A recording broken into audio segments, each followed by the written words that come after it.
చంద్రకళ అయితే అక్షంతలు పట్టుకొని విరాట్ దగ్గరికి వస్తూ ఉంటుంది. "బావా నన్ను బ్లెస్ చేయి బావా" అని చెప్పేసి అక్షంతలు తీసుకునేసరికి కొంచెం తీసుకుంటూ ఉంటాడు విరాట్. "ఎక్కువ తీసుకో బావా నన్ను గట్టిగా బ్లెస్ చేయాలి కదా!" అని చెప్పేసి అంటూ ఉంటుంది. "నువ్వు బ్లెస్ చేస్తే నా వ్యాపారం బాగానే ఇదవుతుంది. నా బిజినెస్ సక్సెస్ అవ్వాలని బ్లెస్ బ్లెస్ చేయనైతే" అనేసి విరాట్ కాలుకైతే మొక్కుతూ ఉంటుంది చంద్రకళ. అలా విరాట్ కాలుకి మొక్కుతూ ఉండగా విరాట్ అయితే దీవించడానికి రెడీ అవుతూ ఉంటాడు. అలా బ్లెస్ చేయడానికి రెడీ అవుతూ ఉండగా అటుగా వచ్చిన శ్యామల వాళ్ళైతే చూసి షాక్ అవుతూ ఉంటారు. చంద్రకళ ఎందుకు విరాట్ రూమ్‌లోకి వచ్చింది అనైతే చూసి షాక్ అవుతూ ఉంటారు.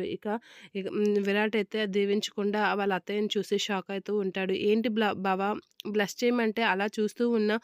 బ్లెస్ చెయ్యు" అని చెప్పేసి చంద్రకళ అయితే విరాట్‌ని అడిగేసరికి విరాట్ అయితే అలా చూసి షాక్ అవుతూ ఉంటాడు. "ఏంటి బావ ఇటుకసి చూస్తున్నాడు" అని చెప్పేసి డోర్ వైపు చూసేసరికి అక్కడ శ్యామల వాళ్ళు ఉంటారు.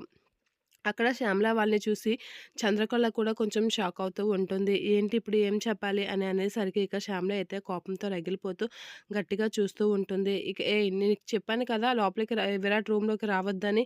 ఎందుకొచ్చావు మళ్ళీ?" అని శ్యామల అడిగేసరికి "మా ఆయన దగ్గరికి ఆశీర్వాదం కోసం వచ్చాను. నేను పెట్టిన బిజినెస్ సక్సెస్ అవ్వాలని మా ఆయన దగ్గర ఆశీర్వాదం కోసం వచ్చాను" అని చంద్రకళ అనేసరికి "వీల్లేదు విరాట్ నిన్ను ఆశీర్వదించడు" అని శ్యామల అయితే గట్టిగా చెప్పేస్తూ ఉంటుంది.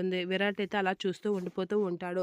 ఇక చంద్రకళ కూడా షాక్ అవుతూ ఉంటుంది. "నువ్వు బిజినెస్ పెట్టడానికి వీల్లేదు. ఆ బిజినెస్ సక్సెస్ అవ్వడానికి అస్సలు వీల్లేదు" అని చెప్పేసి అనేసరికి విరాట్ అయితే ఒక్కసారిగా షాక్ అవుతూ ఉంటాడు. "అత్తయ్య ఏంటి ఇలా అనేసింది" అని. ఇక "నువ్వు నోరు మూసుకొని ఇంట్లో ఉండాల్సిందే" అని అనేసరికి చంద్రకళ అయితే అలా చూస్తూ ఉంటుంది. "ఈ పిచ్చి పిచ్చి పనులన్నీ చేశావనుకో మర్యాదగా ఉండదు" అని శ్యామల అయితే చంద్రకళకి వార్నింగ్ ఇస్తూ ఉంటుంది. ఇక విరాట్, చంద్రకళ ఇద్దరు షాక్ అవుతూ ఉంటారు శ్యామల మాటలకి.